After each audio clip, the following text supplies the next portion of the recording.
Ditan and I. Written by Shitya Shone. Part 1. I have mentioned an abandoned ancient garden in several of my novels, which is actually Ditan. Many years ago, before the development of the tourism industry, the garden was as desolate and neglected as a wild field, rarely remembered by people. Ditan is very close to my home. Or rather, my home is very close to Ditan. In any case, it seems to be fate.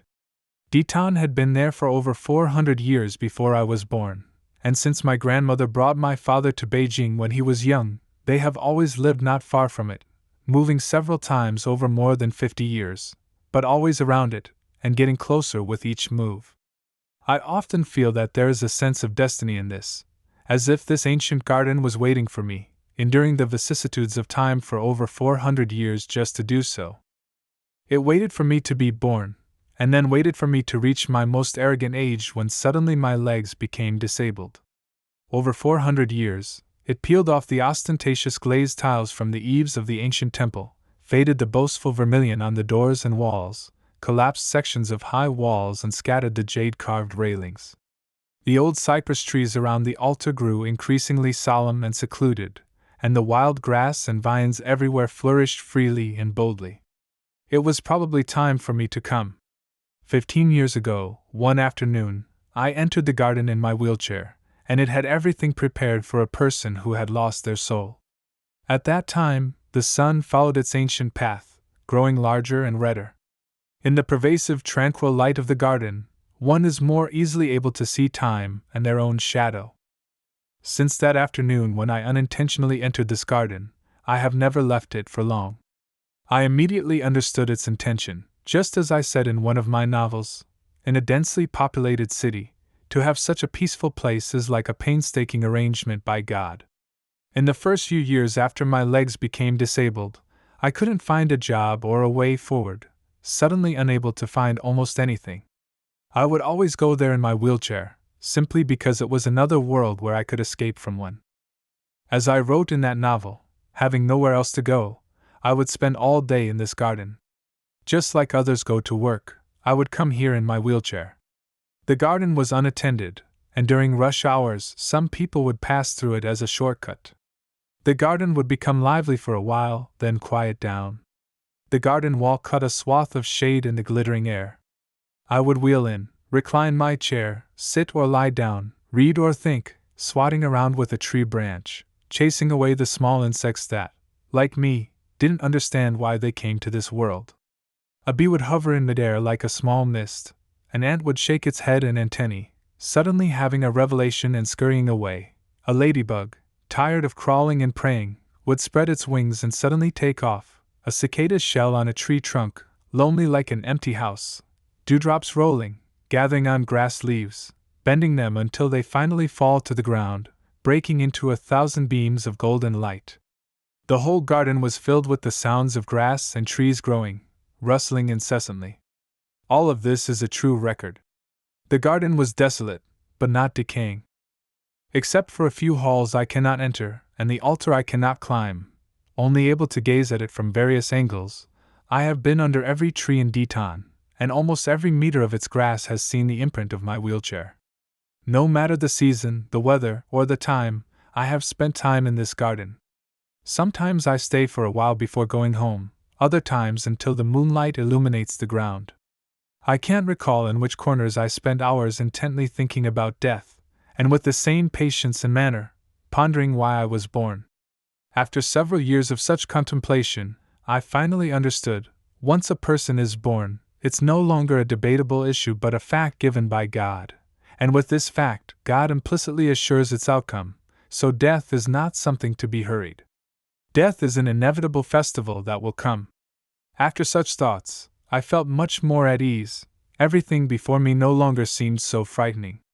For instance, when you're staying up late studying for an exam and suddenly remember a long vacation awaiting you, don't you feel a bit relieved? And grateful for such an arrangement? What remains is the question of how to live. This cannot be fully comprehended in a moment, nor solved at once. It's something to ponder as long as one lives, like a lifelong companion, a devil, or a lover. So, for 15 years, I still go to that ancient garden, to its old trees, overgrown grass, and crumbling walls, to sit silently, to daydream, to clear the noise from my ears and sort through my tangled thoughts, to glimpse into my own soul. In these 15 years, the garden's form has been whimsically sculpted by those who don't understand it. Fortunately, some things remain unchanged by anyone. Like the sunset through the stone gates of the altar, its quiet brilliance for a moment illuminating every unevenness on the ground. Like the most desolate times in the garden when a flock of swifts comes out to sing, filling the heavens and earth with their melancholic cries. Like the footprints of children on snowy grounds, always making one wonder who they were, what they did there, and where they went afterward. Like the ancient dark cypresses, standing calmly whether you're melancholic or joyous, standing day and night from before your birth until you're gone from this world. Like a sudden downpour in the garden, igniting a fierce and pure scent of vegetation and earth, reminding one of countless summer events. Like an autumn wind followed by an early frost, leaves dancing or lying peacefully, spreading a soothing and slightly bitter aroma throughout the garden. Aroma is indescribable. It can't be written, only smelled, and one must be present to understand it. Aromas are even hard to remember. Only when you smell them again do you recall all their emotions and meanings. That's why I often have to go to that garden. Part 2. Now I realize, back then, I always went to Deaton Park alone, which posed a difficult problem for my mother. She was not the kind of mother who only doted on her son without understanding him. She knew the melancholy in my heart, knew that she shouldn't stop me from going out, knew that staying at home would only make things worse, but she worried about what I might be thinking alone in that desolate park. I was extremely temperamental at that time, often leaving home in a frenzy, and returning from the park as if possessed, refusing to speak a word. My mother knew that some questions should not be asked, so she hesitated and eventually didn't dare to ask, as she had no answers herself. She guessed I wouldn't want her to accompany me, so she never asked to. She knew I needed time alone, that there had to be a process. She just didn't know how long this process would take, or what the end of it would be. Whenever I was about to leave, she would silently prepare for me, helping me onto the wheelchair, watching as I wheeled out of the courtyard. I never thought about what she would do after that. Once, as I wheeled out of the courtyard and then turned back for something, I saw her still standing there, in the same pose as when she saw me off, staring at the corner of the wall where I had disappeared. She didn't react immediately to my return. The next time she saw me off, she said, "Go out, get some air, read some books at Deaton Park, I think that's good." Many years later, I gradually realized that her words were a form of self-comfort, a silent prayer, a hint for me, a plea and instruction.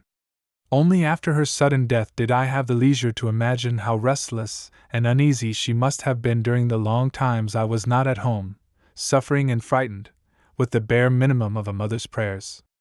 Now I can be sure that with her intelligence and resilience, during those empty days and sleepless nights, she must have finally told herself, "Anyway, I can't stop him from going out. The future is his own. If something really happens to him in that park, I will have to bear this suffering." During those years of very long period I think I must have prepared her for the worst, but she never said to me, "Think of me." In fact, I really didn't think of her. I was too young then, not yet ready to think of my mother. Blinded by fate, I thought I was the most unfortunate person in the world, not realizing that a son's misfortune is always doubled in a mother's heart. She had a son who suddenly became paralyzed at the age of 20, her only son. She would rather it had been her, but it was not something she could replace. She thought, as long as her son could survive, even if it meant her own death, it would be fine. But she also knew that a person needs more than just to survive, that her son needed a path to his own happiness, a path that no one could guarantee her son would eventually find. Such a mother is destined to be the most suffering of mothers. One time, I was chatting with a writer friend, and I asked him what his initial motivation was for learning to write. He thought for a while and said, "For my mother. To make her proud." I was shocked and speechless for a long time. Reflecting on my own initial motivation for writing novels, although not as simple as my friend's, I also had a similar desire, and upon further thought, I realized that this desire occupied a significant portion of my overall motivation. My friend said my motive might be too vulgar, right? I just shook my head, thinking that vulgarity is not necessarily vulgar. Perhaps it's just too naive. He continued, at that time, I really just wanted to become famous, to make others envy my mother. I thought he was more honest than me. I thought he was happier than me, because his mother was still alive. And I thought his mother was luckier than mine, for she did not have a son with paralyzed legs, otherwise things would not be so simple. When my first novel was published, during the days when I first won an award, how much I wished my mother was still alive. I couldn't stay at home, and spent my days alone in Deaton Park, my mind filled with aimless melancholy and sorrow. Walking through the entire park, I couldn't understand, why couldn't my mother live just a few more years?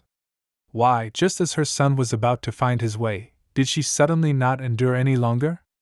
Was it that she came to this world only to worry for her son, and not to share even a bit of my joy? She was only 49 when she left me in a hurry. For a while, I even felt full of hatred and disgust for the world and God. Later, in an article titled The Pagoda Tree, I wrote, sitting in the quiet woods of the small park, I closed my eyes and thought, why did God call my mother back so early? After a long time, in a daze, I heard the answer. Her heart was too bitter, and God saw she couldn't bear it, so He called her back. I seemed to find a bit of comfort, opened my eyes, and saw the wind passing through the woods. The small park also refers to Deaton Park.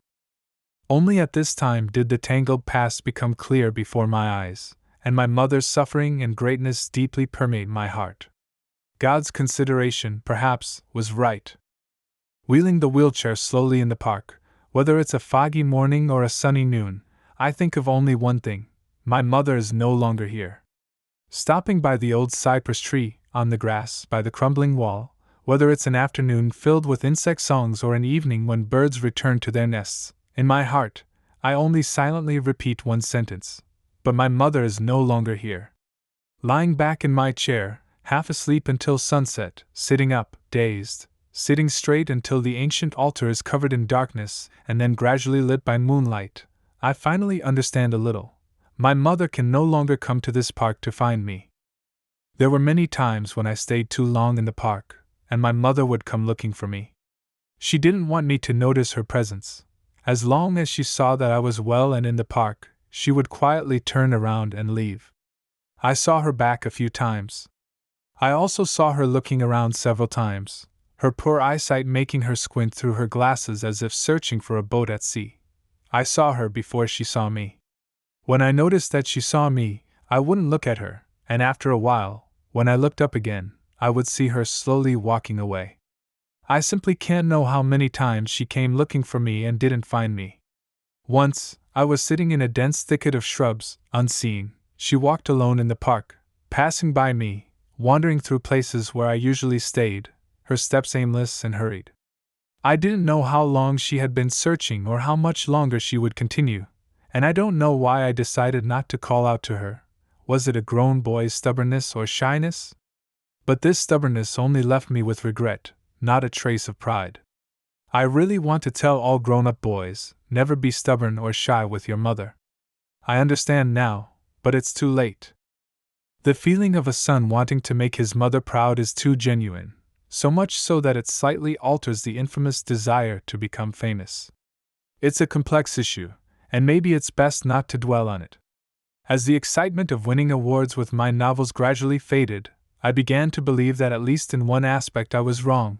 The path I forged with my pen in newspapers and magazines is not the path my mother hoped I would find. Year after year, I come to this park, and every year I wonder, what exactly is the path my mother hoped I would find? My mother didn't leave me any profound philosophical sayings or instructions to adhere to. It was only after her death that her difficult fate, resilient will, and unassuming love became more vivid and profound in my memory. One year, in October, as the wind stirred the serene fallen leaves, I was reading in the park and overheard two elderly people walking by saying, "I didn't realize this park was so big." I put down my book and thought, in such a large park, How many anxious paths my mother must have walked to find her son. For the first time over the years, I realized that this park is not only filled with the trails of my wheelchair but also with my mother's footsteps wherever my wheelchair had been. Written on May 5, 1989. Revised on January 7, 1990.